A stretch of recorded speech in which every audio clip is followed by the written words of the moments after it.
Hello everyone and welcome to Assessment 1 lecture.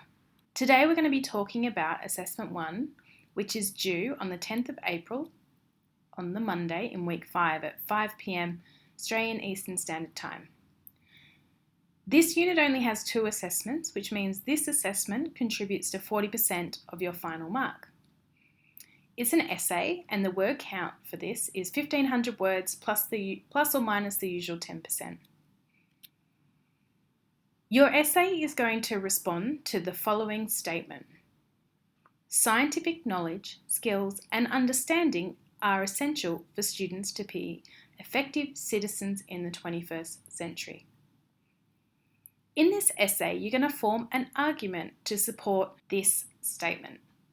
We are going to go through the different elements that you'll need to put together and combine in order to respond to this statement. You will be assessed using the following criteria. Demonstrate connections made between the Australian curriculum rationale and aims and 21st century skills. Your response to the opening statement is supported by a range of meaningful examples, literature, sources, and the Australian curriculum. You have a structured argument. You have adhered to APA referencing throughout.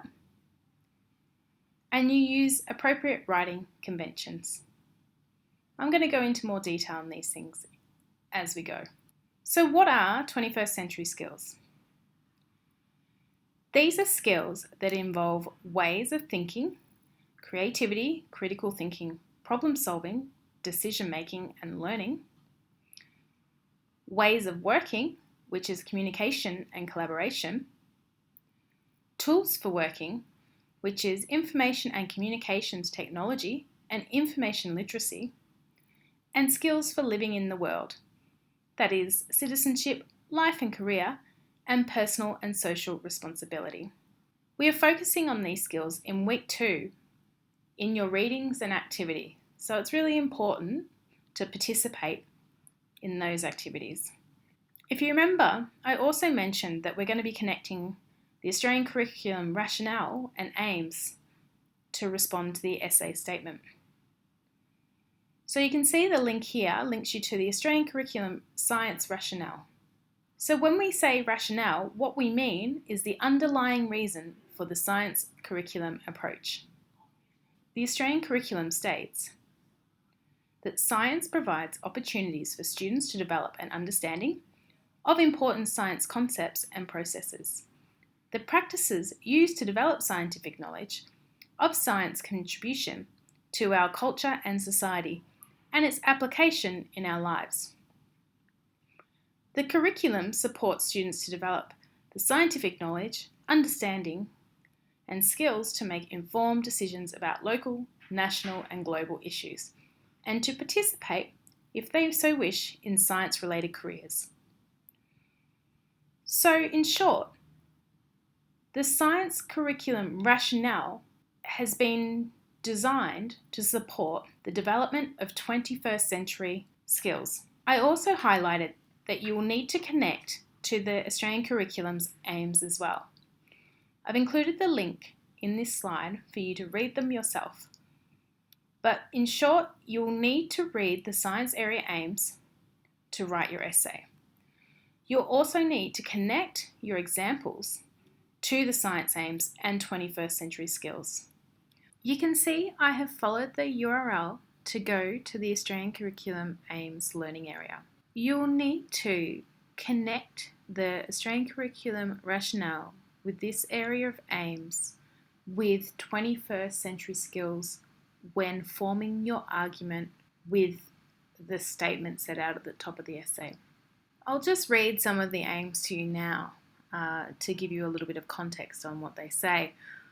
But the Australian Curriculum Science aims to ensure that students develop an interest in science as a means of expanding their curiosity and willingness to explore, ask questions about, and speculate on the changing world in which they live.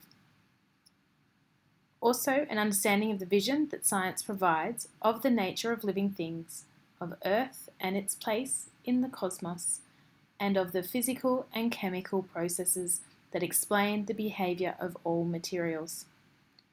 an understanding of the nature of scientific inquiry and the ability to use a range of scientific inquiry methods, including questioning, planning, and conducting experiments and investigations based on ethical principles, collecting and analysing data, evaluating results, and drawing critical, evidence-based conclusions. An ability to communicate scientific understanding and findings to a range of audiences, to justify ideas on the basis of evidence, and to evaluate and debate scientific arguments and claims. An ability to solve problems and make informed, evidence-based decisions about current and future applications of science while taking into account ethical and social implications of decisions. An understanding of historical and cultural contributions to science, as well as contemporary science issues and activities, and an understanding of the diversity of careers related to science.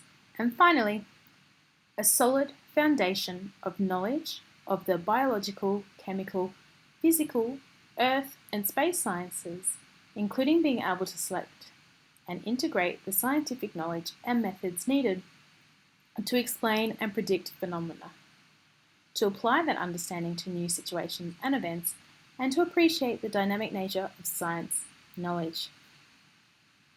You can see how these aims connect to the 21st century skills.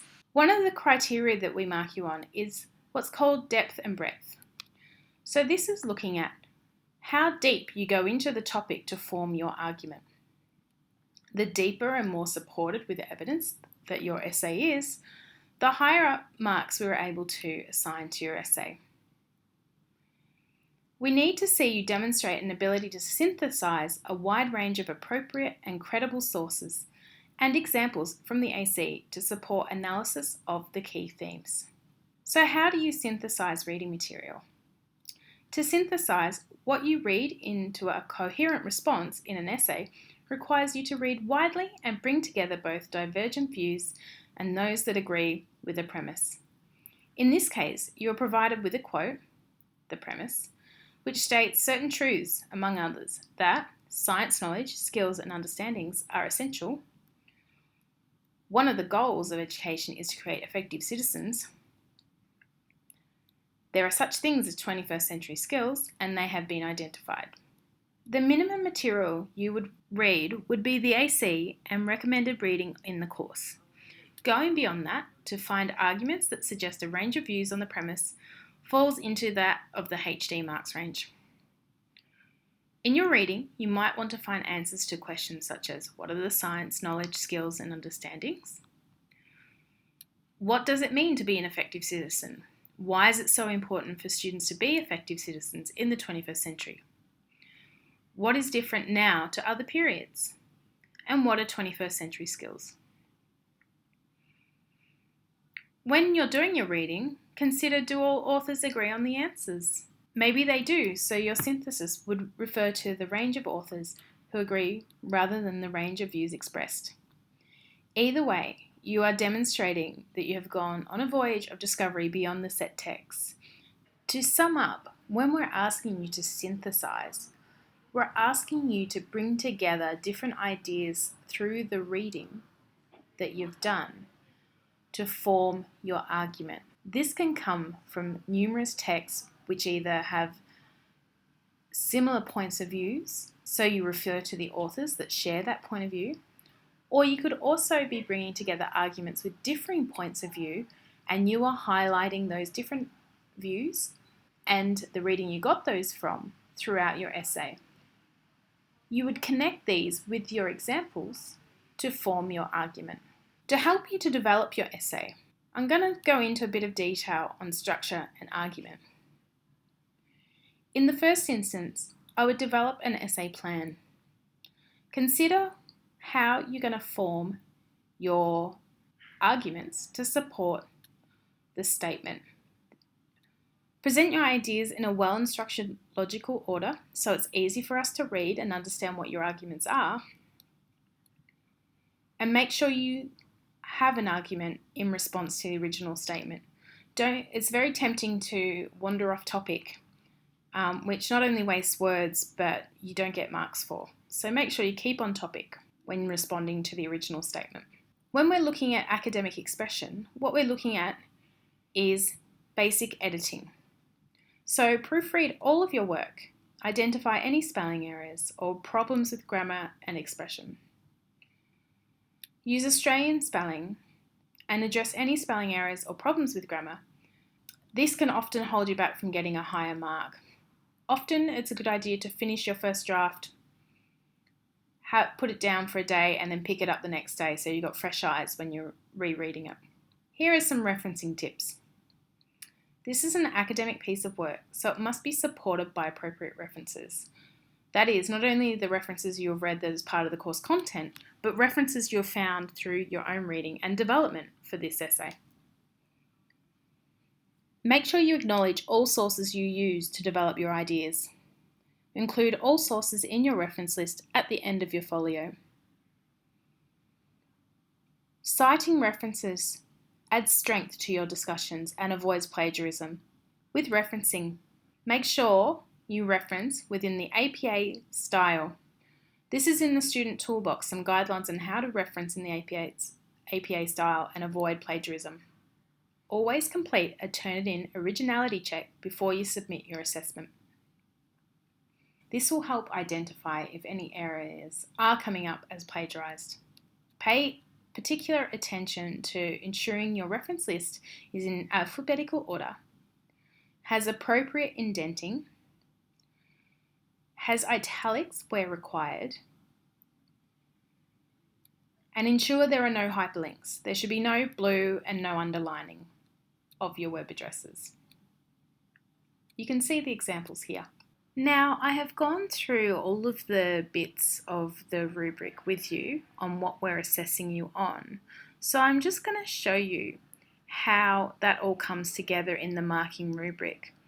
You guys have access to this information in your Assessment 1 tab. So I'm on that tab now and you can see the details of the assessment. But down the bottom here, the assessment criteria, you can see what we're assessing and the weighting behind it.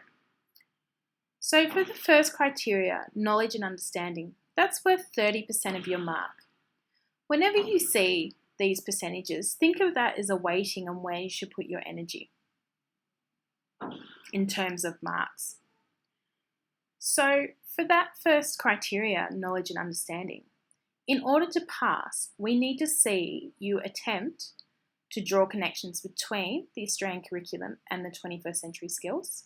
For the higher marks, you can see for a distinction, it mentions how clear and perceptive your connections are. Or for the HD, it says astute and insightful connections. To get these sorts of marks, that's where the reading multiple papers in this area will really benefit and help you form that sophisticated argument that we're looking for that high end of the marks. For the second criteria, depth and breadth, which we went into detail with earlier, you can see that's worth 40%. So simply for a pass, we need to see that your discussions are supported by some readings and examples from the Australian curriculum. So again, we need to see you connect back to journal articles, text references. We need to see you connect back to the Australian curriculum. And we also need to see you connect back to that original statement provided, which is up here, if you recall, stating scientific knowledge, skills and understanding are essential for students to be effective citizens in the 21st century. So to meet that criteria of depth and breadth, at the bare minimum, we need to see readings, examples from the AC, and reference to that statement. The more work you put in this area, the easier it is for us to give you marks further up the criteria. So we talked about synthesizing a wide range of readings from credible sources earlier on. So when I'm talking about that, that's really what gets you up to the sort of distinction criteria area. Whenever you complete your essay, even in draft form or even your essay plan, always come back to this rubric and check off to make sure you are covering off what we are asking for. The third criteria, structure and argument, which we talked about, is worth 20% of your mark. This is where we're looking for a logical argument. So we want to make sure that your essay is presented in a logical sequence and that there's an introduction, body, and conclusion. That's the bare minimum to get a pass. And I, in the past, have seen essays without an introduction. And so therefore, on this criteria, we can't pass it. So always include an introduction, body, and conclusion. As you can see again, in order to get a credit, distinction, or even a HD, all depends on how strong your argument is. All of these criteria connect together. They're sort of interwoven, if you will. So in order to have a well-structured, persuasive argument, you need to demonstrate strong knowledge and understanding of the topic and detailed depth and breadth. Without one, you can't really do the other. So make sure you concentrate on reading a lot of articles to form your argument, coming back to that original statement, providing us with examples, and structuring your argument so we can understand the flow of your essay. And finally, always worth 10%. This is really easy to lose marks on if you're not careful. And so it's always worthwhile planning your time, but academic expression is worth 10%. The things that will let you down in this area is if you've got spelling and grammar mistakes, or if you haven't referenced in APA style.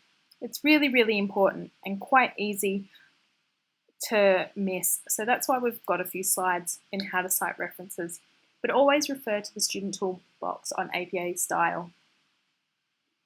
And just to reiterate, throughout your essay, when you're developing it, just keep coming back to this rubric to make sure you're checking off those things so you get the marks that you want. If you have any further questions relating to this assessment, please post them in the Assignment 1 Q&A forum for your discussion area. Thank you, and we'll see you next week in the Collaborate sessions for Q&A.